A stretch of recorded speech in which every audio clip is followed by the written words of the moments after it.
Olá, estamos começando a nossa live de hoje. Peço desculpas pelo atraso, é porque acompanhando a entrevista coletiva dos ministros, depois do ministro da Saúde e seus assessores, acaba sempre a gente, começando um pouco mais tarde o nosso encontro diário, mas para inclusive ficar sabendo de tudo, tendo uma ideia de efetivamente o que está ocorrendo. O número de mortes atualizado no momento é de 241 mortes. Tal. Bem, vamos lá.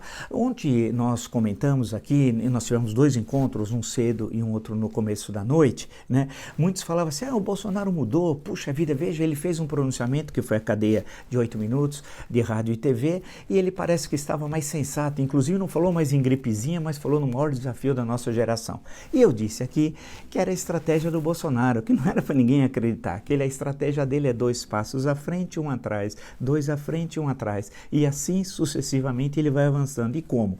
Ontem pela manhã, durante 14 minutos naquele vídeo divulgado, foi um verdadeiro horror. Ele hostilizou a imprensa, disse verdadeiros absurdos, frases sem sentido, e mostrou quem efetivamente ele era. E à noite parecia outra pessoa. Parecia que na mesma pessoa convivia duas personalidades. Nada disso, é o mesmo. E por quê? Hoje pela manhã ele retuitou um vídeo de um cidadão, depois soube-se que era no Ceasa de Contagem, numa central de abastecimento, mostrando isso, olha o desabastecimento, olha, não há mais nada, a situação está grave e tal, e aproveitou o indivíduo para atacar os governadores.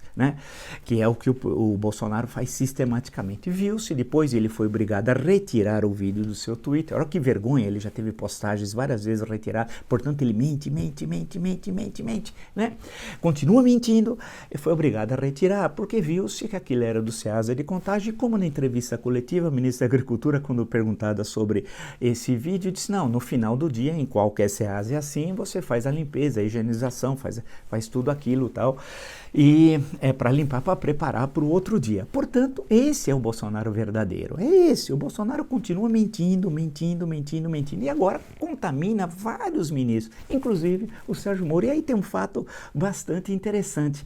O Sérgio Moro disse, vocês, no vídeo eu falo isso, no vídeo de ontem à noite, que achei estranho, em certo momento, vocês devem se lembrar, ele resolveu, estava terminando a coletiva, ele falou, tem um último assunto, que ele estava dizendo um cidadão que tinha sido preso com fuzis em prisão domiciliar, tal, Poxa, e hoje viu-se que era fake, mentira.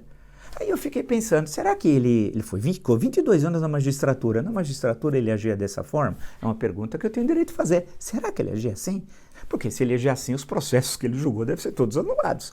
Ou ele agora abandonou aquela concepção de juiz de 22 anos e passou a ser um político dessa velha cloaca que atinge o Brasil durante tanto tempo, porque foi uma ação absolutamente irresponsável e dando uma informação mentirosa. E eu disse naquele momento, ontem à noite, que aquilo era muito estranho, aquela ação do Sérgio Moro. Bem, a grande questão que se coloca hoje, vendo todo o desenvolvimento, a reunião, os esclarecimentos, e o ministro Mandetta mais uma vez é a luz no meio dessa escuridão, mostrando a importância do trabalho com a Fiocruz, com as universidades públicas, com os centros de pesquisa, com o Conselho Federal de Medicina, com a OMS, dizendo que a sua perspectiva sempre é no campo técnico, científico, de planejamento, de transparência, e sendo muito claro em todas as explicações que ele dá. E ele continua de parabéns e tal. E claro que com isso ele irrita o Bolsonaro, que deveria ser o inverso. O presidente devia ficar muito satisfeito com a ação do seu ministro,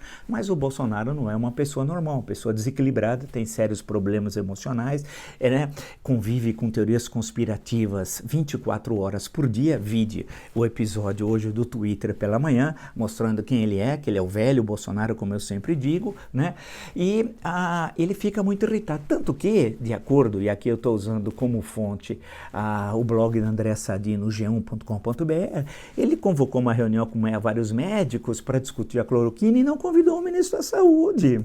Sim, os médicos ligaram para o ministro da Saúde para falar, mas você vai? Mas ele falou, que reunião? Ele nem sabia. Ou seja, ele continua o mesmo, Ele vai fazer tudo para sabotar ação do seu ministro da Saúde.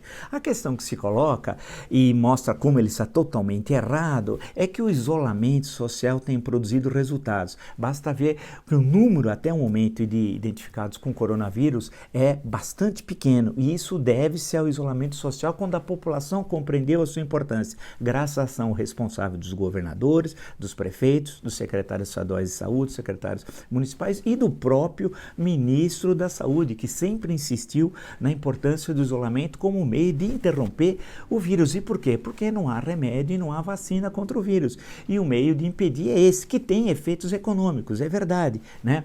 Mas é o único meio de impedir uma tragédia que poderia chegar, segundo algumas estimativas, a mais de 1 milhão de mortes no Brasil. E a estimativa mais baixa é em torno de 45 mil. Bem, que já é um número muito alto, né?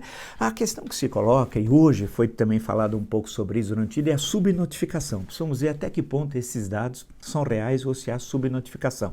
Daqui a alguns dias certamente saberemos. Mas tem um dado muito preocupante, que são 16 mil testes que estão aguardando resultados, né? Parte deles no Instituto Adolfo Lutz, aqui em São Paulo, né? O que pode fazer com que você eleve ainda mais o número de mortes por coronavírus e não os atuais 241, que é o dado oficial. Isso tudo, com a transparência que se tem e pela responsabilidade das autoridades de saúde pública, nós ficaremos sabendo. Agora, o que deixa todos nós muito preocupados é a questão das medidas econômicas, né? As medidas econômicas, que elas estão muito atrasadas. Esse Corona Voucher não sai, tudo demorado. As ações em relação aos micro, pequenos e médios empresários, todas as ações econômicas afeitas à pasta do Paulo Guedes não anda. E ele tenta culpar o Congresso Nacional. Mentira! Ou coloca impedimentos de ordem legal e ou constitucional. Também mentira, basta ver as autorizações dadas pelo ministro Alexandre de Moraes. A questão central que se coloca aí é a incompetência do Paulo Guedes e o desinteresse dele agir em situação que afeta especialmente a população mais pobre ou uma parte do empresariado que ele não está nem aí, porque ele é do andar de cima, aquele que se preocupa basicamente com a especulação financeira. A questão, portanto, que a gente está vendo hoje, né, é a falta ali, o nó górdio está no Ministério da Economia e na incompetência de Paulo Guedes, algo que nós temos insistido e certamente teremos nos três próximos meses que vão ser extremamente difíceis para o Brasil. E a minha preocupação vai ser aí, quando a coisa pegar fogo, como é que o Bolsonaro vai poder agir. Ele continua mentindo, ontem era um de manhã, um à noite, hoje pela manhã era outro, né? Voltou a ser aquele sujeito irresponsável, ignorante, que não consegue liderar um país, especialmente na crise mais grave, provável no mínimo desse último meio século que nós vivemos. E uma questão importante, também eu gostaria de colocar, que o Carlucci, hoje o general Braga Neto, quando perguntaram para uma jornalista, disse que o Carlucci não tem gabinete no Palácio do Planalto, que ele não sabe, ele não viu. Então o senhor é cego, porque tem informações de jornalistas que cobrem o Palácio do Planalto, que ele tem sim gabinete, quer dizer, um vereador se auto-intitulou ministro sem pasta do governo Bolsonaro e despacha passando por cima de todos os outros ministros que estão lá dentro do Palácio do Planalto. Essas são as principais, acho que, notícias para nós pensarmos. Mas tem uma questão central. O coronavírus acordou o Brasil.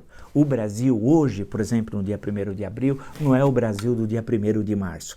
Precisou de uma tragédia que está começando, porque infelizmente ela vai crescer nos 3 próximos meses, para que o Brasil acordasse. Não ficasse só dando risada das bobagens que diz o Bolsonaro, ou dizendo que isso era irrelevante, que o ministro dizia, né? Não, o Brasil acordou. O Bolsonaro é esse, é um homem ignorante, intolerante, incompetente, incapaz e mentiroso.